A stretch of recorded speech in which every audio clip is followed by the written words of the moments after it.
제가 말씀을 준비하면서요, 제 어릴 때 생각이 좀 났습니다.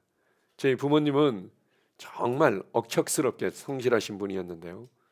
뭐 이제 크지는 않지만 논농사도 지시고 또 이제 밭농사도 일부 하시고 그리고 사과 과수원을 좀 하셨습니다.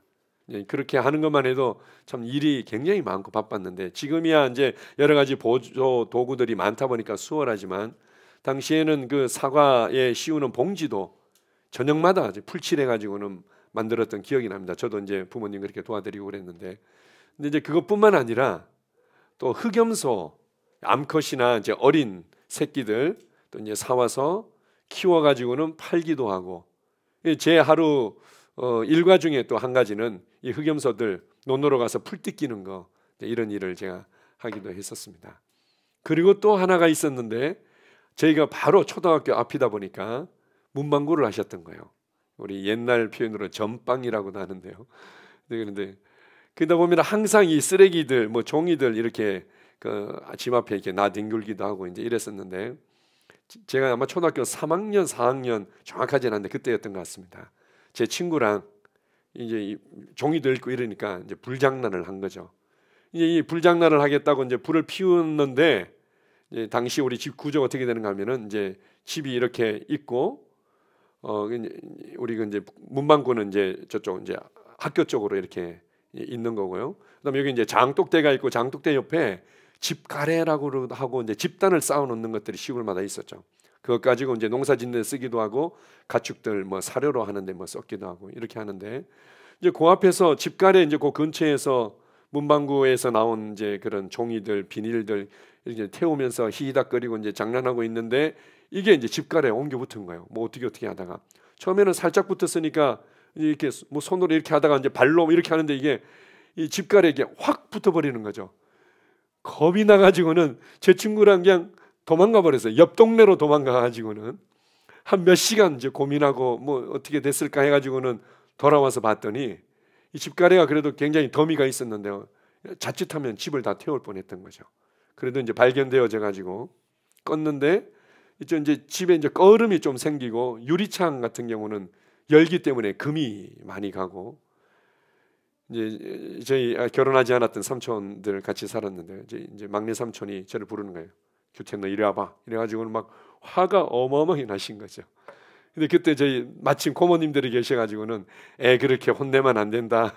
어릴 때 그렇게 놀래면은 애한테 안 좋다고 이렇게 말려주셔가지고는 그 위기를 모면했던 기억이 납니다. 그냥 순간적으로 이제 당황하고, 이거 이러다가 잘못됐겠구나 이렇게 싶으니까 이제 일단 도망가고 보는 거죠. 옆 동네에서 뭐 어떻게 몇 시간 보내다가 돌아왔던 기억이 있는데요. 사실 우리가 상황을 그대로 대면하고 상황을 해결한다는 게 어떤 면에서는 쉽지 않고 어려울 수 있는 겁니다.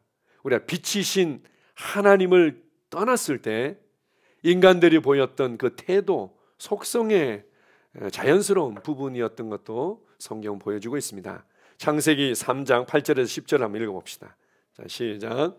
여호와 하나님의 낯을 피하여 동산나무 사이에 숨은지라. 여호와 하나님이 아담을 부르시며 그에게 이르시되 내가 어디 있느냐. 이르되 내가 동산에서 하나님의 소리를 듣고 내가 벗었으므로 두려워하여 숨었나이다. 아담이 빛이신 하나님의 말씀을 거역하고 불순종하고 어떤 면에서는 반역하고 난 이후에 결국은 뭐가 달라졌다는 것을 알게 된 거죠. 그러고 나서 제일 먼저 동산을 거니시는 하나님의 소리를 듣자마자 그냥 숨어버렸습니다. 그 두려움 때문에, 그 수치심 때문에, 그 열등감 때문에 그냥 숨어버린 거죠. 이게 상황을 대면하기를, 하나님 앞에서 뭔가 내가 저질른 일들을 뭔가 책임지는 것들에 대한 아주 강한 압박과 불안과 두려움이 그냥 확 밀려오고, 그 수치심이 밀려와서 그냥 이제 숨어버렸던 장면들을 보여주고 있습니다. 성경을 자세히 보게 되면 정말 이 가운데 하나님의 마음이 성령님을 통해서 느껴질 때가 많이 있습니다. 아담이 일을 저지르고 난 이후에 정말 하나님께서 창조하신 모든 이 땅의 질서와 이 모든 권세와 권위들이 다 망가져 버렸죠. 원수 마귀에게 이걸 다 그냥 팔아 넘긴 그런 이제 상황이 돼버렸을 때 하나님의 마음이 얼마나 안타깝고 마음이 아팠을까요? 그리고는 이제 늘 아담을 만났던 그 교제했던 시간을 따라서 하나님이 나타나셔서 아담을 찾는 거죠. 아담아, 내가 어디 있느냐. 아마 이 목소리에 그 애잔함과 애절함이 아마 담겨 있었을지도 모르겠습니다. 그때 아담이 이렇게 얘기하죠. 내가 벗었으므로 두려워하여 숨었나이다. 하나님께서 숨어있는 아담을 찾아오셔서 그냥 그를 끄집어내십니다.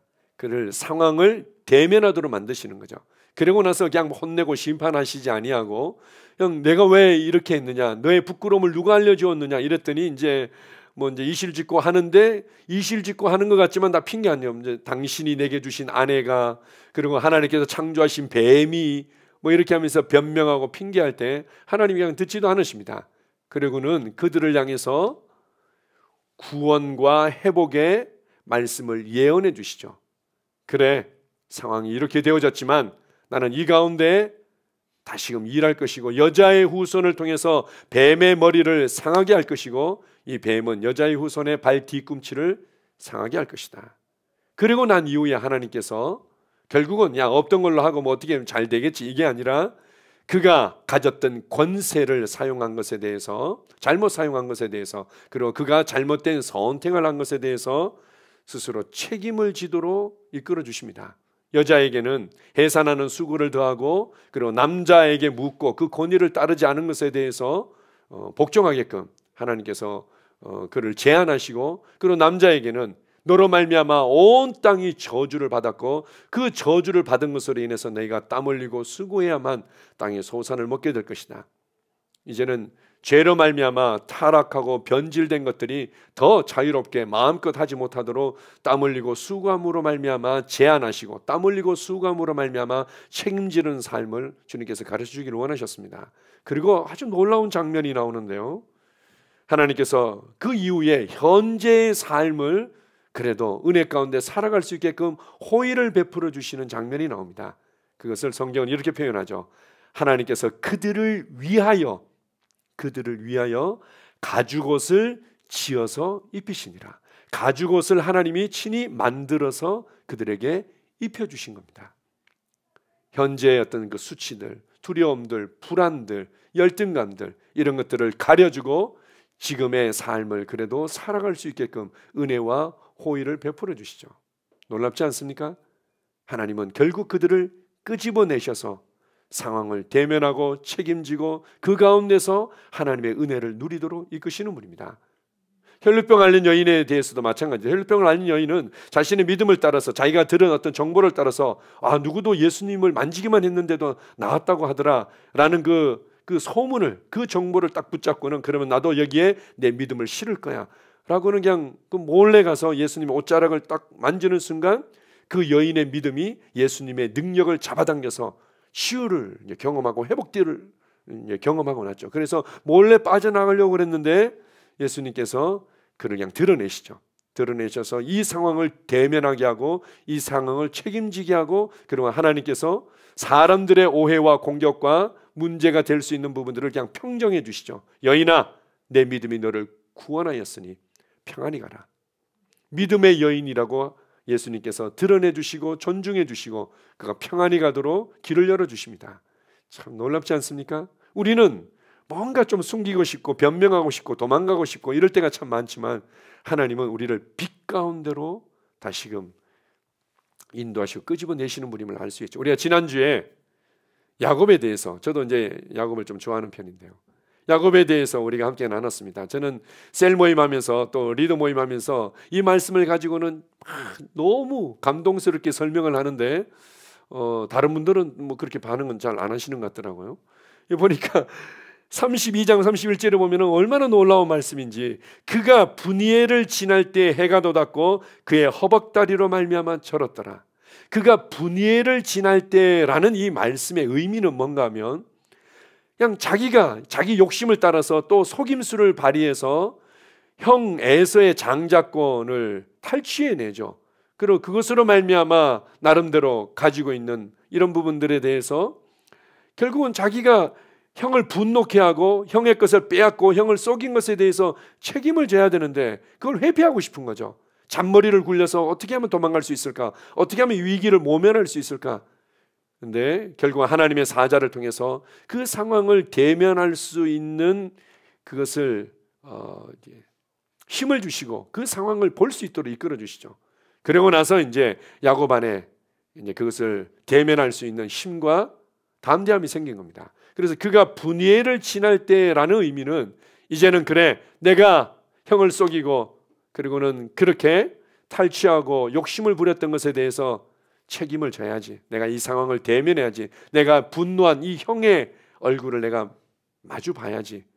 이제 이렇게 어떻게 보면은 죽으면 죽으리다라는 에스더의 비장함과 같은 마음으로 내가 형 얼굴을 뵙고 뭐 어떻게든 내가 이 상황을 대면해야 되겠다라고는 분이엘을 이제 지나가는 겁니다. 그런데 놀라운 장면이 해가 돋아서 그 야곱의 모습을 이렇게 비춰주는 거죠. 하나님의 은혜가 늘 함께하는 듯한 그 상징과 또 같이 해가 이렇게 비춰줍니다. 그런데 영화의 장면으로 따진다면, 영화 감독이 이것을 연출한다면 그때 이 카메라가 클로즈업이 되는 거죠.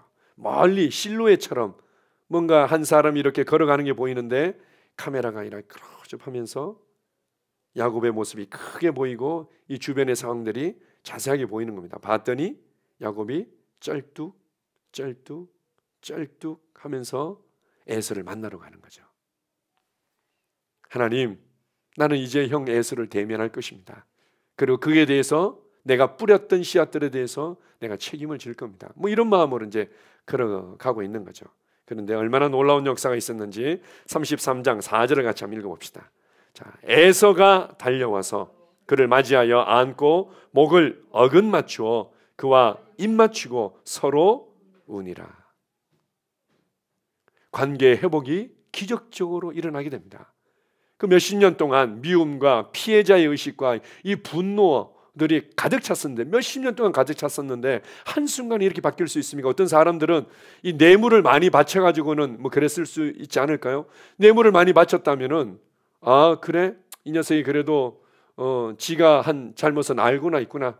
그래 뭐 이 정도면은 내가 그냥 뭐 없었던 길로 해주지. 뭐 이럴 수도 있겠지만 이 상황은 그런 상황이 아닙니다. 아예 그냥 부덤께 안고 입을 맞추고 우는 상황이죠. 이것은 하나님께서 만지지 아니하시면 역사할 수 없는 겁니다. 우리가 정말 주님 앞에서 상황을 대면하고자 하고 딱 설 때 하나님의 은혜가 역사하는 관계 가운데서도 마찬가지고 우리의 삶의 여러 가지 어떤 뭐 문제들 가운데서도 아 내가 뭔가 도망가고 회피하고 수치스럽게 여기고 뭐 어떻게 되겠지 이런 것이 아니라 정확하게 책임지고자 하고 대면할 때 하나님의 은혜가 함께 하셔서 아마 그 에서의 이 가슴 가운데 돌덩어리 같은 것들이 그냥 자리 잡고 이 어떤 피해 의식과 상처 가운데 귀신들이 아마 역사하고 있었겠죠. 그런데 야곱이 대면하고 걸어갈 때 하나님의 은혜가 에서의 마음을 만지면서 이 가운데 역사했던 귀신들이 그냥 도망가게 되고 그리고 그 상처받고 응어리졌던 심령이 풀어지게 되는 겁니다. 그리고는 그 쩔뚝거리면서 온 그 야곱을 보자마자 에서의 마음이 뜨거워져서 부둥켜 안고 울면서 모든 것이 회복되어지는 아름다운 모습이 나오고 있습니다. 자, 오늘 읽었던 본문 말씀 다시 한번 읽어봅시다. 사람이 감당할 시험 밖에는 너희가 당한 것이 없나니 오직 하나님은 미쁘사 너희가 감당하지 못할 시험당함을 허락하지 아니하시고 시험당할 즈음에 또한 피할 길을 내사 너희로 능히 감당하게 하시느니라. 우리가 이 말씀을 우리가 잘 알고 있고 또 좋아하기도 합니다. 이 말씀이 어떤 의미인지는 그냥 결론에서 얘기해주고 있습니다. 이 말씀을 우리가 이 구절 저 구절을 빼다가 이렇게도 설명하고 사용하지만 이 말씀의 결론이 뭐냐는 결론은 너희로 능히 감당하게 하시느니라. 너희로 능히 감당하게 하시느니라. 우리가 맞닥뜨리고 있는 어떤 관계의 어려움이나 우리가 맞닥뜨리고 있는 재정과 또한 가정과 자녀들의 문제나 여러 가지 상황들은 다 감당할 수 있다. 그리고 하나님은 감당하시게 하는 분이다. 이것을 우리가 붙잡을 필요가 있습니다. 우리가 이렇게 상황을 대면하고자 하고 감당하고자 할 때 하나님께서 주시는 놀라운 은혜가 있죠. 그래서 히브리서 4장에서는 너희가 은혜의 보좌 앞으로 담대히 나와라. 그러므로 너희가 긍휼하심을 입고 그리고 그 하나님의 긍휼하심을 알기에 은혜의 보좌 앞에 담대히 나와라, 이렇게 말합니다. 여러분들이 상황을 대면할 때, 상황을 직시하고 대면할 때 하나님의 은혜가 역사합니다. 그때 우리가 이제 기도하죠. 하나님, 제가 이 부분에 있어서 이 문제를 해결해야 됩니다. 내가 이것을 책임져야 되지만 정말 하나님의 도우심과 은혜가 필요합니다. 이렇게 기도해서 하나님의 은혜를 경험하지만 더 놀라운 하나님의 은혜가 있는데, 그것이 무엇인가 하면 이러한 필요한 어떤 상황, 필요한 문제들을 해결할 수 있는, 변화를 일으킬 수 있는 능력을 성령님을 통해서 우리 안에 넣어주셨다는 것입니다. 상황과 어려움이 있을 때마다 그냥 용기를 내서 하나님 도와주세요, 하나님 도와주세요, 나는 하나님의 은혜의 보좌 앞에서 주님의 긍휼을 구합니다. 이렇게 우리가 은혜를 구하는 그것뿐만 아니라 더 놀랍고 더 중요한 은혜가 있는데, 그것은 우리 안에 이 모든 것들을 다룰 수 있고 해결할 수 있는 그 능력을 넣어주셨다는 겁니다. 자, 우리 사도행전 1장 8절을 같이 한번 읽겠습니다. 오직 성령이 너희에게 임하시면 너희가 권능을 받고 예루살렘과 온 유대와 사마리아와 땅끝까지 이르러 내 증인이 되리라 하시니라. 예수님께서 이 말씀은 승천하시기 전에 하셨습니다. 그 전에도 제자들에게 이렇게 말씀하시죠. 이제 너희가 나의 증인이 될 것이고 나의 동역자로 내가 하던 일을 너희들이 해야 될 터인데, 너희가 그렇게 발을 내딛게 되면 어둠들이 가만히 있지 않을 것이다. 빛이 비춰질 때 빛의 놀라운 역사에 의해서 어둠은 떠나가게 되어 있지만 그냥 떠나가진 않는다는 거죠. 소란을 일으키고 오해하고 공격하고 핍박하고, 그리고는 가족들을 위협하고, 그래 할 수 있는 그들의 수단들을 다 동원하게 될 터인데 너희들이 감당할 수 있겠느냐. 그래서 위로부터, 하나님께로부터 성령님을 통해 능력을 덧입게 될 때까지, 그 능력을 너희가 소유하게 될 때까지 예루살렘에 머물러 있어라. 그리고 드디어 예수님께서 이렇게 말씀하십니다. 성령님께서 오실 때 그분은 권능을 가지고 오신다. 권능을, 우리의 어떤 피로의 변화를 일으키는 역동적인 능력을 가지고 오신다는 거죠. 그래서 내 삶의 피로들을 채우며 변화를 일으킬 뿐만 아니라 다른 사람들에게 증인이 되도록 하는 능력이라는 거예요. 다른 사람도 그렇게 하도록 만드는 능력이라는 거죠. 다른 표현으로는 확장하는 능력, 재생산할 수 있는 능력을 가지고 우리 안에 오시는 겁니다. 우리가 성령님을 받았을 때 우리의 삶의 변화들을 일으키는 역동적인 능력뿐만 아니라 확장해 갈 수 있는 능력, 그리고 재생산할 수 있는 능력이 성령님을 통해 우리에게 부어진 거죠. 우리 안에 이미 부어졌습니다. 이것을 여러분들이 믿으시기 바랍니다. 디모데후서 1장 7절에 이렇게 얘기합니다. 하나님이 우리에게 주신 것은 하나님이 우리에게 이미 주셨다. 근데 그것은 두려움의 영이 아니라 사랑과 능력과 절제하는 영이다, 이렇게 말합니다. 성령님이 오실 때 이 사랑의 영으로 오셨고 능력의 영으로 오셨고 절제의 영으로 오셨다는 거죠. 다른 번역본에는 견고한 생각의 영으로 오셨다. 우리의 생각을 견고하게 하고 우리의 심령을 견고하게 할 수 있는 영으로 오셨다는 겁니다. 이미 하나님께서 우리에게 두셨다. 하나님께서 우리에게 주셨다. 다른 표현으로 내 안에 능력이 있다. 내 안에 능력이 있다. 이 그리스도인들의 어려움 중에 하나는 뭔가 하면요, 그리스도인들이 은혜를 받고 성장하는 데 있어서 정말 발목을 잡는 몇 가지가 있는데, 그 중에 제일 많이 성도들이 발목 잡히고 넘어지는 경우들이 뭔가 하면 자신의 느낌과 경험으로 이 신앙들을 이해하고 접근하는 경우들이 너무 많다는 거죠. 우리가 이제 보통 그래도 교회 생활하면서 늘 이제 듣는 얘기가 그런 거 아닙니까? 아, 저도 해보려고 하는데요, 안 되더라고요. 저는 안 되는 것 같아요. 이런 얘기들 너무 많이 하죠. 자, 보십시오. 하나님의 말씀 가운데 그분은 사랑의 영으로, 능력의 영으로, 견고한 생각의 영으로 우리 안에 이미 거하고 계신다라면 내 안에 능력이 있는 겁니다. 그리고 이 능력이 나를 통해서 활성화되고 흘러가고 나의 삶 가운데 역동적인 변화를 일으킬 수 있는 거죠. 그러면 어떻게 해야 됩니까? 저도 해봤는데 안 되대요가 아니라 말씀이 그렇다고 하니까 그런 거야 라고 될 때까지 이 말씀을 인식하고 될 때까지 사용하면 되는 겁니다. 뭐가 문제죠? 말씀이 하나님의 말씀인데, 이건 진리인데, 이 진리가 내 삶에 나타날 때까지 말씀을 인식하고 사용하면 되는 거죠. 몇 번 해보니까, 그리고 저도 이렇게 나름대로 시도는 했는데요, 안 되던데요. 그럼 내 경험이 진리는 아니잖아요. 내 느낌이 진리가 아니잖아요. 그럼 그것은 내려놓고 하나님의 말씀이 그렇다고 하면 다른 표현으로 될 때까지 하는 겁니다. 왜요? 말씀이 그대로 우리의 삶 가운데 나타날 수밖에 없는 실제요 능력이기 때문에, 성령님께서 이미 내 안에 부어져 있기 때문에 나는 어떠한 상황에서도 실패할 수가 없고, 어떠한 상황에서 피해자로, 상처받은 자로 머물러 있을 수가 없는 겁니다. 모든 것을 바꿀 수 있는, 모든 것을 확장하고 그리고는 재생산할 수 있는 그 능력의 영인 성령님께서 내 안에 계시기 때문입니다. 요한일서 4장 4절은 다른 표현으로 이렇게 말합니다. 하나님께로부터 너희가 나지 않았느냐? 하나님께로부터 태어났다면 너희 안에 계시니까, 너희 안에 계신 하나님께서, 너희 안에 계신 성령님께서 세상에 있는 자보다 더 크다. 간혹 그렇게 느낄 때가 있습니다. 느낌이죠. 관계의 문제가 너무 크게 보이는 거죠. 그리고 이 재정의 문제가 너무 크게 보이고, 자녀들의 문제가 너무 크게 보이는 겁니다.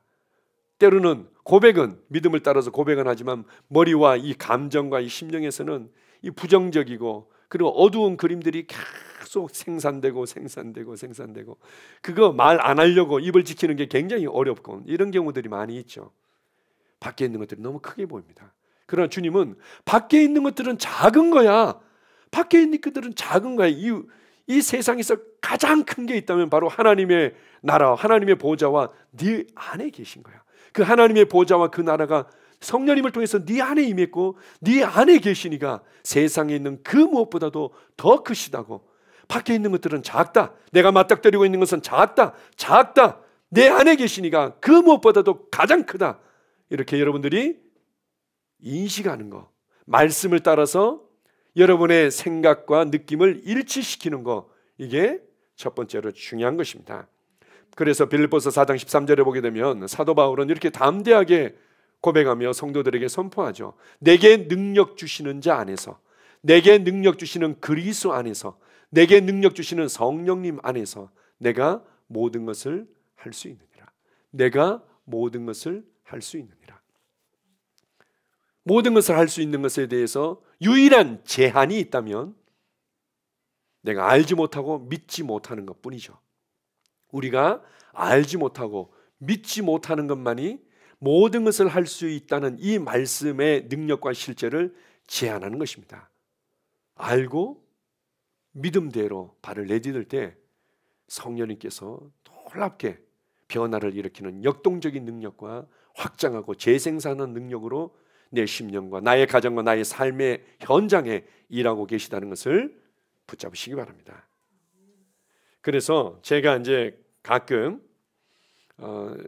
이제 예수님을 이제 막 영접해야 될 부분이나 예수님을 이제 영접하고 구원자와 주님으로 모셔드리고 난 이후에 이제 그리스도인들에게 이 말씀을 제가 나눌 때가 있습니다. 몇 차례 이제 나눈 적이 있는데 다시 한번 우리가 기억할 필요가 있는데요. 나의 인생 가운데, 그거는 그리스도인이든 그리스도인이지 않든 인생 가운데 결단하고 선택해야 될 가장 중요한 세 가지가 있습니다.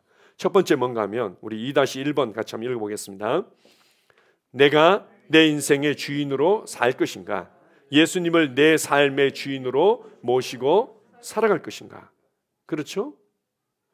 내가 내 인생의 주인이 되어서 이렇게도 살아보고 저렇게 살아보는데 나이가 들어갈수록 점점 한계에 부딪히고 모르겠다, 나도 잘 모르겠다, 이런 이제 고백들이 많아지는 거죠. 그러다가 하나님만이 나의 창조자며 나의 구원자며 내 인생의 주인이시구나, 이제 이런 이제 소식을 듣게 되는 거죠. 그리고는 결단해야 되는 겁니다.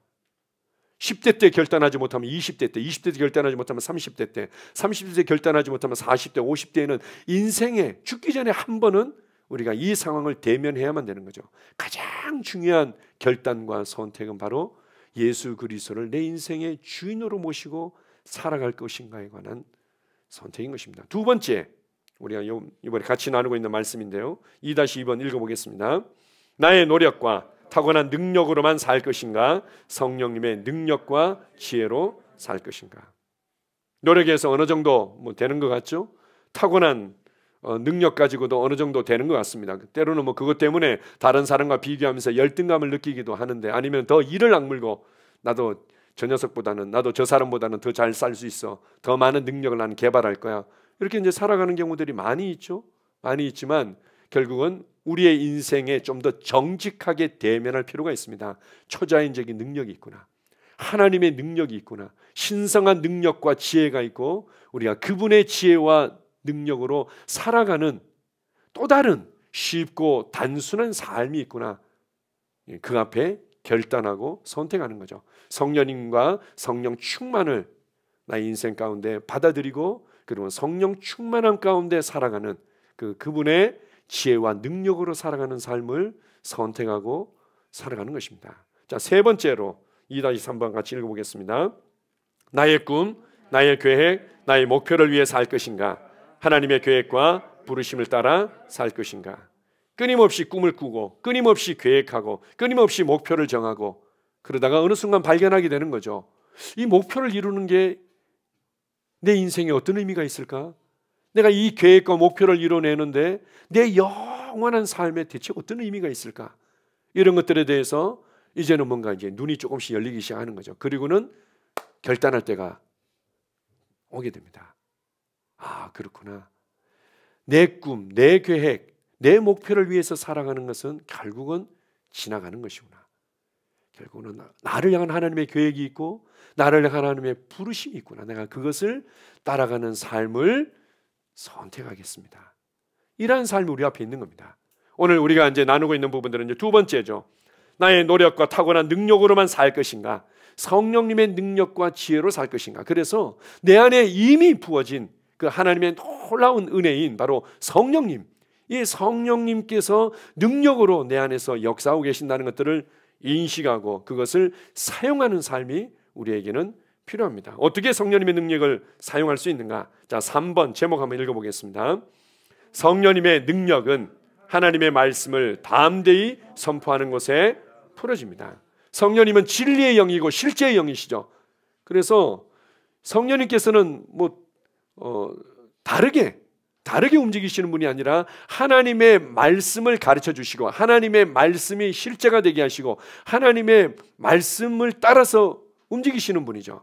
창세기 1장에서도 하나님께서 이 땅에서 이 혼란과 공허와 어둠 가운데서 빛을 보시고 생명을 보시고 질서를 보시고 하나님의 놀라운 계획들을 다시금 생산해내기를 원하셨죠. 그래서 믿음을 갖고 선포하십니다. 빛이 있으라, 생명이 있으라, 질서와 조화가 있으라 할 때 이 공허와 혼돈의 땅, 이 수면 위로 운행하고 계셨던 성령님께서 이 선포되어진 말씀이 실제가 되도록 우리의 삶에 나타나도록 능력으로 일하셨던 것들을 잘 보여주고 있습니다. 마찬가지입니다. 성령님은 말씀이 선포될 때 능력으로 역사하시죠. 한번 읽어봅시다. 사도행전 14장 3절입니다. 두 사도가 오래 있어 주를 힘입어 담대히 말하니 주께서 그들의 손으로 표적과 기사를 행하게 하사 하여 주사 자기 은혜의 말씀을 증언하시니, 사도가 하나님의 말씀을 담대히 선포했더니 성령님의 능력이 풀어진 겁니다. 표적과 기사가 나타났던 거죠. 그렇게 해서 은혜의 말씀을 스스로 증거해 주신 겁니다. 이 말씀은 하나님의 말씀이다, 이 말씀이 실제다라고 성령님께서는 증거해 주시기를 기뻐하시는 분입니다. 마가복음 16장 20절에도 마찬가지죠. 너희는 온 천하에 다니며 만민에게 복음을 전파해라. 우리가 어떻게 가능할까요? 너희들에게는 권세가 주어졌다.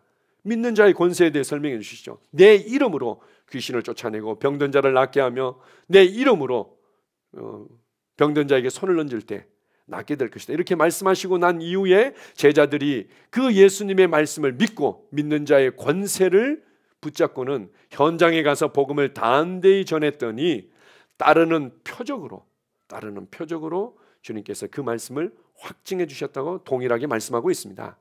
하나님의 말씀을 우리의 믿음의 고백으로 말해낼 때 그 현장에 성령님의 능력이 풀어지는 겁니다. 얼마나 쉽습니까?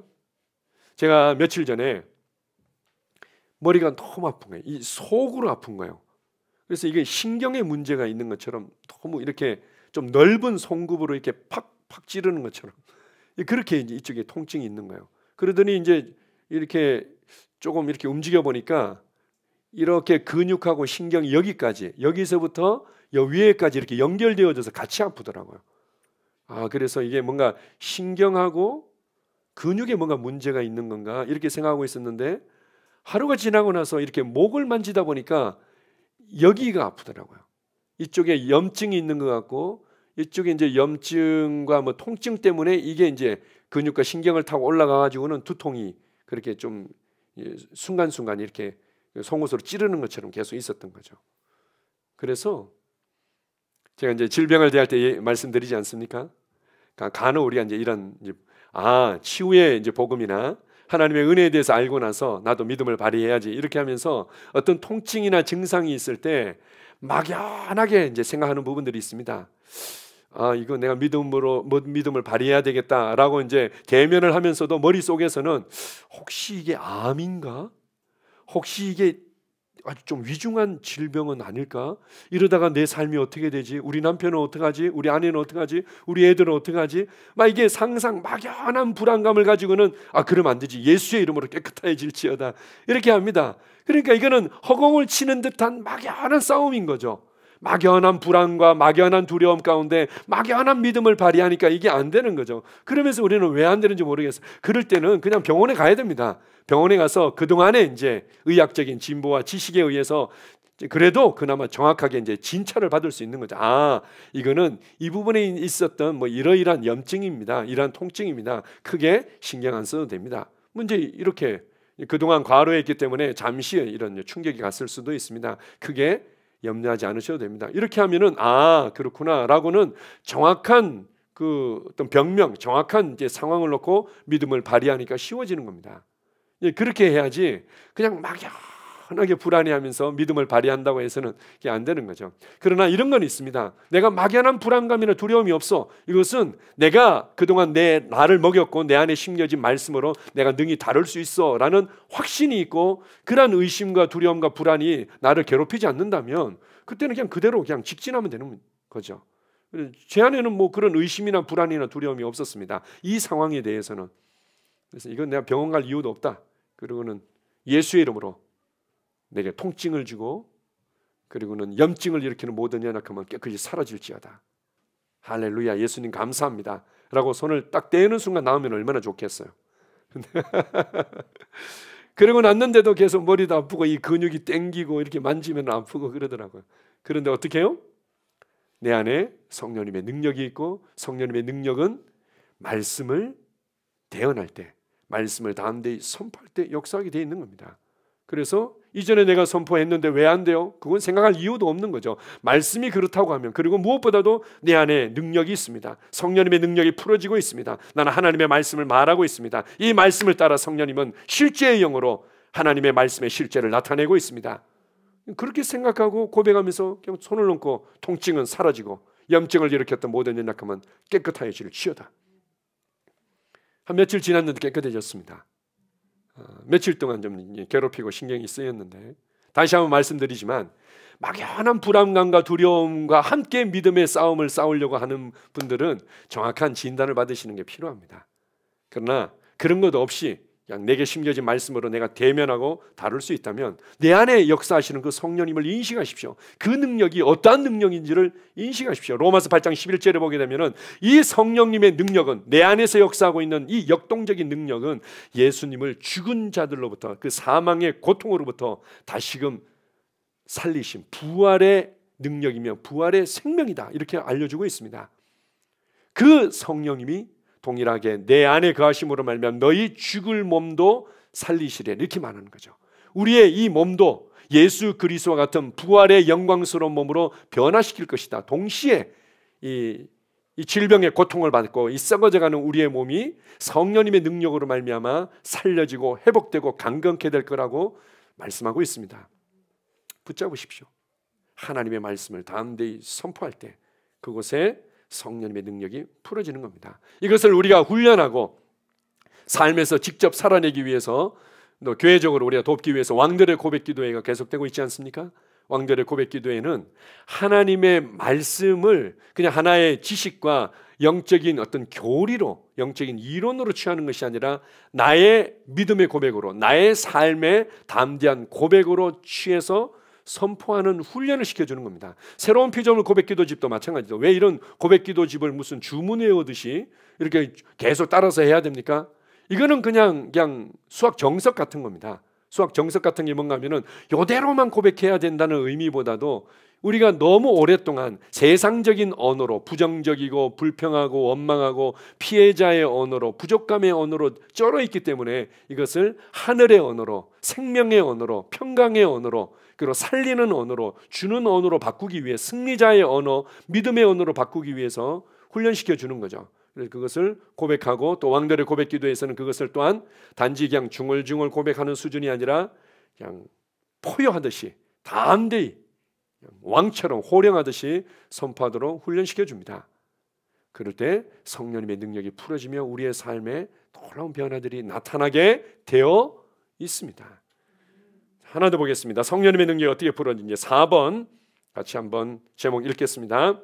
성령님의 능력은 방언으로 기도할 때 역동적으로 역사합니다. 자, 이사야서 28장 11절 12절입니다.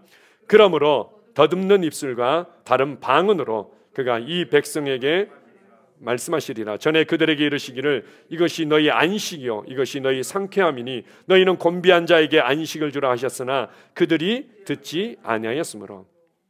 이건 이사야 선지자가 예언한 것입니다. 예수님께서 오시기 약 700여 년 전에 이미 예수님께서 죽고 부활하시고 난 이후에 성령님의 역사가 나타날 것들을 예언하고 있는 거죠.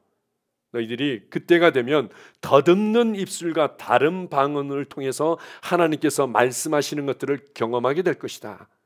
그런데 그것이 더듬는 입술로 다가오고 다른 언어로 다가오는데 오히려 우리의 심령을 상쾌하게 하고 우리의 심령을 활력 있게 하고 안식을 주는 것을 경험하게 될 것이다. 우리의 심령에 어둠이 떠나가고 불안이 떠나가고 그리고는 왠지 피곤하고 눌리고 답답했던 것들이 떠나가며 안식과 상쾌함으로 역사하는 성령의 능력을 경험하게 될 거라는 거죠. 우리가 이제 방언하다 보면 이 더듬는 입술이라는 이러한 것들을 우리가 이해 못하기 때문에 다른 사람들은 유창하게 하는 것 같은데 저는 어버버버버버버 띠띠띠띠띠 라라라라라 이렇게 얘기하면은 이게 뭐예요? 이거 방언 창피하기도 하고 이 방언 같지도 않고 이렇게 해서 사용하지 않으려고 하는 부분들이 있습니다. 근데 몰래 자기 혼자만 랄랄랄라 리리리리리리리 이렇게 기도하고는 저도 저 사람처럼 유창하게 해주세요, 유창하게 해주세요.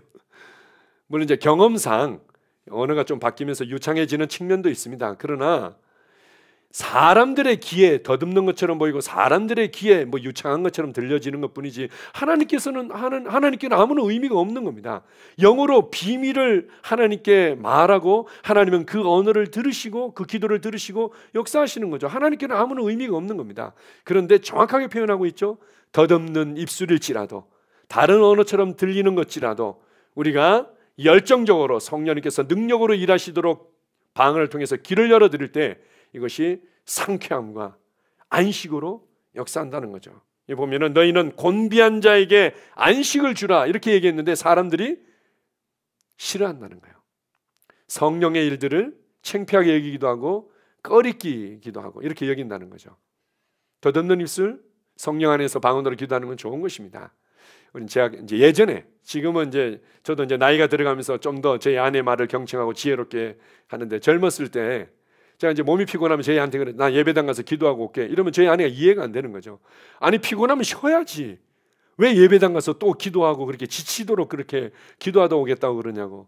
근데 저는 이 성령님의 능력이 어떻게 풀어지는지를 제가 잘 아니까 가서 몸은 피곤한데 오히려 가서 그냥 방언으로 열정적으로 기도하고 나면 몸이 개운해집니다. 피곤이 오히려 풀리는 거죠. 물론 이제 나이가 들어가면서 안식도 필요하고 또 가족과의 관계 가운데 지혜롭게 해야 될 부분들이 필요합니다. 그렇지만 동시에 인식해야 될 부분들이 진정한 안식과 진정한 상쾌함과 진정한 우리의 몸의 활력들이 어디로부터 오냐는 거죠. 바로 성령님의 능력을 통해서 이런 것들을 경험할 수 있습니다. 자, 하나 더 봅시다. 고린도전서 14장 4절입니다. 방언을 말하는 자는 자기의 덕을 세우고 라고 말합니다. 방언을 말하는 자는 자기의 덕을 세운다. 자, 보십시오. 어떤 사람들은 방언으로 기도해도 잘 모르겠어요, 잘 모르겠어요. 영적으로 성장하게 되면 잘 모르겠어요 라는 표현이나 잘 안 돼요 이런 표현이나 저희가 이렇게 느껴지는데 어떡해요 뭐 이런 표현들이 이제 점점 사라지는 거죠. 그냥 방언으로 말하면 세워진대. 내가 느끼든 느끼지 못하든 세움이 일어나는 겁니다. 충전이 일어나고 건축이 일어나고 하나님의 말씀에 대한 계시가 확장되면서 말씀에 대한 건축이 일어나고, 그리고는 우리의 심령 안으로부터 담대함이 계속 일어나는 겁니다. 성령님의 능력이 풀어져서 내 안으로부터 변화가 일어나고 이것이 나의 삶의 현장과 나의 가정과 자녀들과 내가 만나는 사람들에게 흘러가게 되어 있는 거죠. 방언으로 말할 때 세워진다. 방언으로 말할 때 세워진다. 아멘. 아멘. 내가 방언으로 말할 때 그냥 세워지고 있는 겁니다. 그것을 믿고 집중적으로 열정적으로 계속 기도하는 거죠. 우리가 이제 12월 1일자로 제가 기억하는데요. 말씀의 실제 크리스 목사님의 간증이 나오고 있습니다. 크리스 목사님이 아는 청년이었는지 뭐 이제 성도가 우리로 이제 따진다면 어떤 중풍 같은 거 증세였던 것 같습니다. 반이 마비가 되어졌다고 이렇게 표현하는데요. 반신불수라고 표현하기도 하고, 이제 이쪽부터 이 얼굴 이렇게 하고 몸 팔하고 다리하고 이제 반이 이제 이렇게 마비가 되어진 거죠. 이제 굉장히 좀 이게 이제 굳어질 수도 있고 문제가 될 수 있는 상황이기 때문에 바로 그 즉시에 이제 크리스 목사님이 누리고 있는 은혜와 기름 부음으로 기도해줘서 치유가 일어나도 도와줄 수도 있었는데, 그때 감동이 있었답니다. 이제 이 성도가 자기 안에 있는 이 생명, 자기 안에 있는 이 성령님의 능력을 풀어내고 그 실제와 능력을 경험하도록 도와줄 필요가 있겠다 해가지고는 바로 가서 1시간 동안 빠르게 강하게 열정적으로 방언기도해라. 우리 크리스 목사님 표현이 그렇습니다. 빠르게 강하게 열정적으로 방언으로 1시간 동안 기도하라고. 그렇게 하고 그 다음 날도 하라고. 그렇게 해서 일주일 동안 집중적으로 했더니 사라져버린 겁니다. 회복되어진 거죠. 우리가 의학적인 임상을 통해서 경험했던 의학적인 지식과 경험으로는 이게 일주일 만에 회복될 수가 없는 거죠. 그런데 성령님의 능력이 열정적으로 방언할 때 풀어지는 것들을 이제 경험하게 되는 겁니다. 여러분이 무엇을 맞닥뜨리고 있습니까? 어떤 상황 앞에 있습니까? 괜찮습니다. 그것은 내 안에 계신 이보다 훨씬 작은 것들입니다. 개미와 같은 것들이죠. 개미 왕국에서는 어마어마하게 크고 어마어마하게 위험하고 어마어마하게 혼란스러운 일이지만, 그러나 사람들이 봤을 때는 지극히 작은 일이고, 그거 손가락으로 이렇게 해주면은 금방 물고가 터여지고, 손가락으로 이렇게 해주면 금방 터널이 연결되는 뭐 이런 수준인 거죠. 내 안에 그런 능력이 있다는 겁니다. 그런 담대함으로, 그런 승리자로, 그런 하나님 안에서 모든 것이 가능한 자의 위치에서 보고 말하고 열정적으로 방언으로 기도할 때 그 능력이 우리의 삶에 나타나는 것을 경험하게 될 것입니다. 마지막으로 우리 로마서 12장 11절을 같이 읽겠습니다. 이를 게을리하지 말고 영이 뜨거운 가운데 주를 섬기며. 우리가 한글 개혁성경 개혁 개정판에서는 열심을 품고 주를 섬기라 이렇게 번역을 했는데요. 또 이제 킹제임스 버전에서는 영이 뜨거워져서, 이게 원어적으로 좀 더 이제 가까운 번역이죠. 영이 뜨거워져서 그 상태로 주님을 섬겨라. 영이 뜨거워진 상태로 가정에서 아이들을 섬기고 대면해라. 영이 뜨거워진 상태에서 내 삶의 현장으로 가라고 얘기합니다.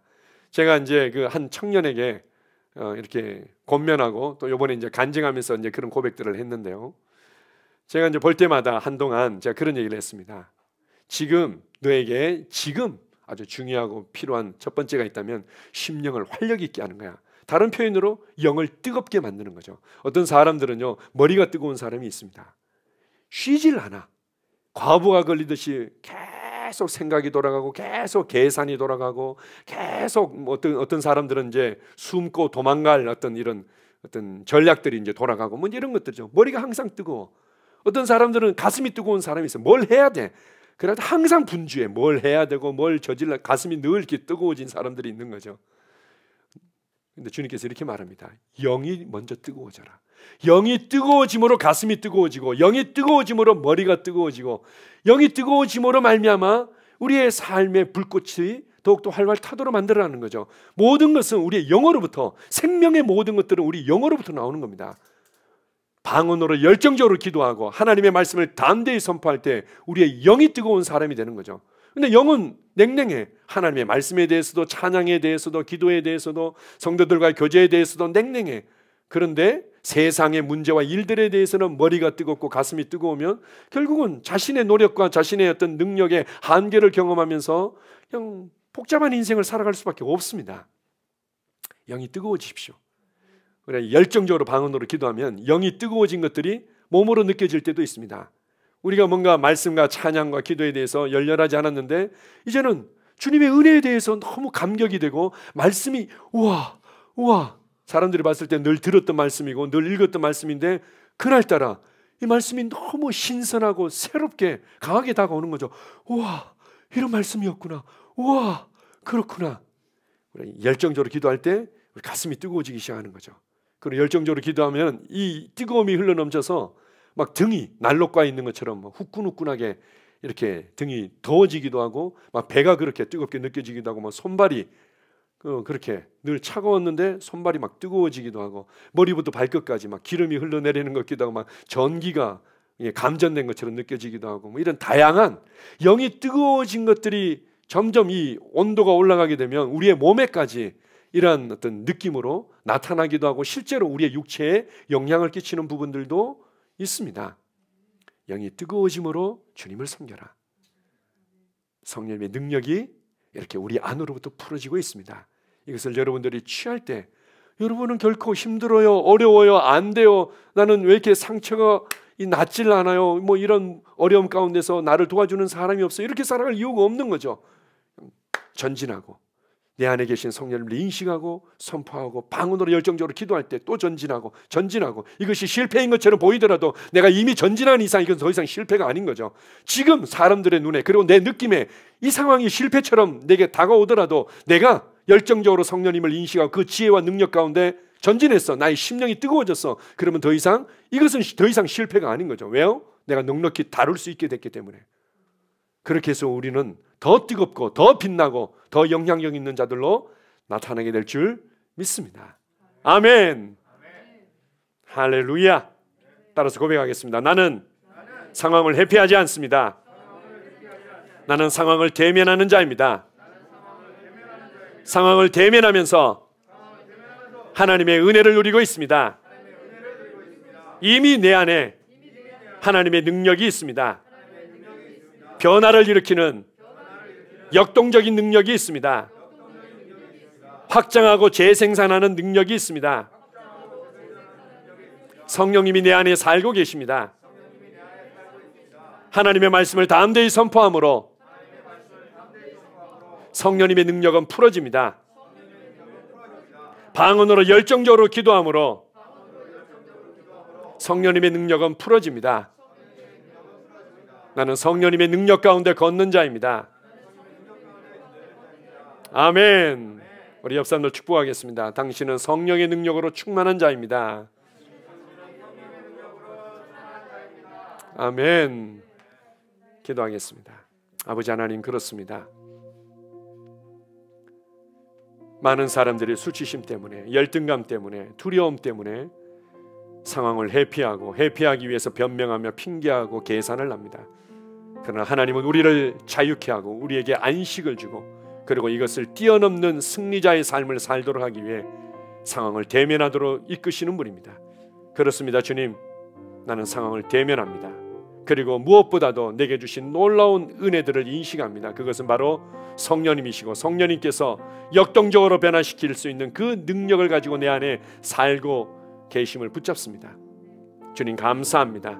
내가 하나님의 말씀을 선포할 때마다, 내가 방언으로 열정적으로 기도할 때마다 이 능력은 내 안에서 활성화되며 차고 넘쳐서 나의 삶 가운데로 흘러가며 모든 것들을 변화시키는 것들을 나는 보고 있습니다. 주님, 내가 문제와 상황을 맞닥뜨리며 고민하고 낙심하며 좌절하며 피해자로 살아가지 않을 것입니다. 나는 더 열정적으로 하나님의 말씀을 고백하고 선포하고 더 열정적으로 방언으로 말함으로 성령님께서 역사하시도록 길을 열어드릴 것입니다.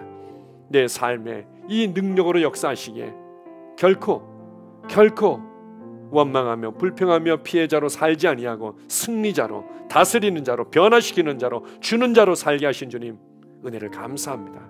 주님만을 찬양합니다. 예수님 이름으로 기도합니다. 아멘.